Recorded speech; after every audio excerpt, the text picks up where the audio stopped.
Hi, awesome people. I hope everybody's okay. I hope everybody's doing well. Hope everybody's staying safe. I hope everybody's sanitizing, wearing their masks, and doing all the things that we are required to do. What I wanna talk to you about today is gonna be a little bit different from how I used to actually render my content. I want to talk about one of my favorite songs that actually brought me up. I grew up listening to this song or hearing this song being sung almost all the time. Kipina Kereke is a church song that says, Lona ba le ratang ho phela, mo tlhapeng wa Jesu, gopolang tsietsi ya tsela e isang hae, ke mmila o mosesane, o gakang mawatla, le kgoro ya teng e patisane, e kena ka matla.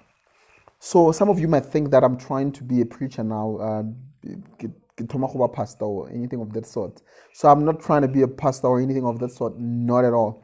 But I just want to talk about the words that I uttered now. So he starts by saying, Lona ba le ratang go phela mohlapeng wa Jesu. So those who love to live among the flock of Christ. So one must ask themselves, what does the flock of Christ mean? The flock of Christ, mohlape wa Jesu. So how should the flock of Christ behave? What kind of mannerisms and what kind of principles should the flock of Christ actually, exhibit? So what I can tell you now that the flock of Christ should be synonymous to whatever that Christ represents, right? And then I don't want to go deep into what Christ represents. I'm just going to state the obvious things or qualities or principles that most of us who are Christians or most of us who have read the gospel of Christ would agree on. Things like love, things like faith, things like respect, things like things that are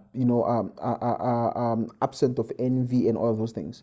We know those are the things that are a representation of what Christ is about. Things like forgiveness, that's the word I was looking for. Things like forgiveness is one of them. So what you need to ask yourself is that if you really want to live a life that is very forgiving, very respectful, full of love, full of energy, that is about eliciting things that are of God or that are God-like or that are Christ-like. What you have to know is that you must remember, that's what the words of the song say. It says that, so you must remember, be cognizant, be mindful of the troubles on your way home. What is home? Home can be any destination that you choose to actually, I'm using it in the context of what I'm talking to you about. So we all have destinations. We all have places that we want to see ourselves in. We all have our own desirable places we'd love to see ourselves in. And then that is a home for you. It might be the dream job you want. It might be the business that you want to create. It might be a house or a home that you want to build for your kids. Whatever end that you're trying to pursue, whatever it is that you are chasing in your life, it might be home for you. So what the song says, it says that you must be cognizant of the troubles that you will meet along the way. Because of you are a person who's desiring to live amongst the flock of Christ, doing the things that are right, making sure that anything that is not Christ like you do not do. And then and then this song is warning you, it's telling you that there'll be so many troubles. This thing's not gonna be so easy. And why am I mentioning it? Especially me, considering that my content, I don't necessarily talk about, the Bible per se or preach from a pastoral standpoint, so to say. But why am I mentioning this?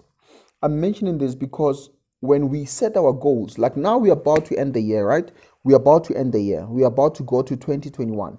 2020 is left with just less than a week, I think. And then now we're about to go there. We have a list of goals that we want to achieve. We have so many things that we want to actually, tick off on our list, on our bucket list, so to say. Things that we wish or, hope to attain in our lives.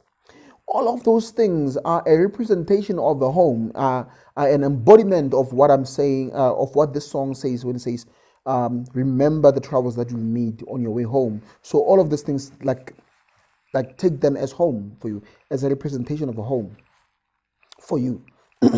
So you must remember that achieving those things is not going to be easy. It's not going to be easy. It's going to be tough.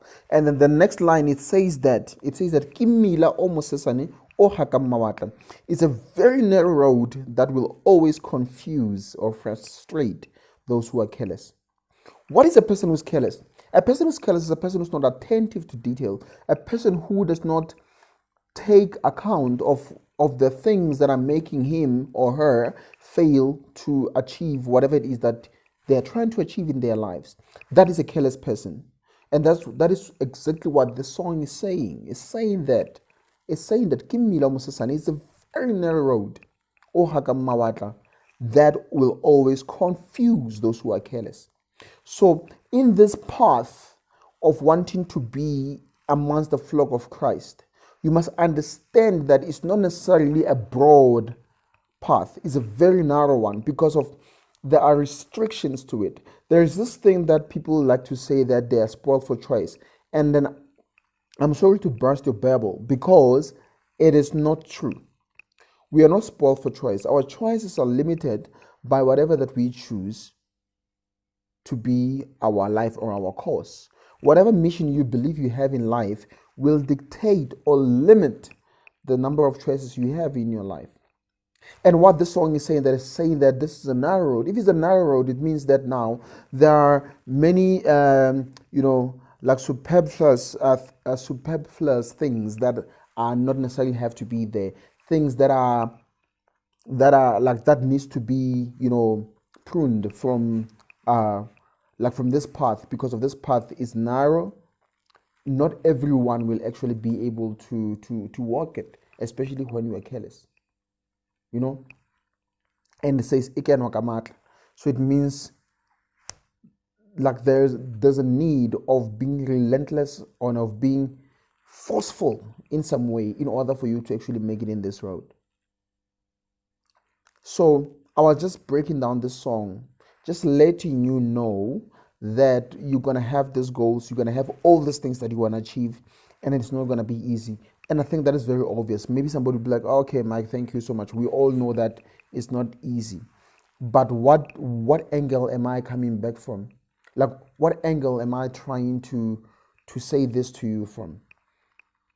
I'm trying to say this to you from an angle that there are so many things within you that you are a dwelling for. A human being is a dwelling for things, for spirit, like say spiritual entities, so to say, or demons or angels, whatever you want to call them, right? Like the angels will be like the good ones, and then the demons of us will be the bad ones. So, but a human being, it's a dwelling, it's a place that will actually be a host of all of those things, right? So when you wanna be in this path, that is Christ-like, you must understand that there are so many things within you that want to have a life of their own. Anger, anger, envy, all of those other things. They all want to have a life of their own. So what will happen now? What will happen now is that because they want to have a life of their own, they will try to suppress the very things that you will need to live amongst the flock that is Christ-like, or among the flock of Christ, and then so that you can ensure that you reach your destination. Okay, I hope all that I've said is making sense. Cheers. Love you so much, guys.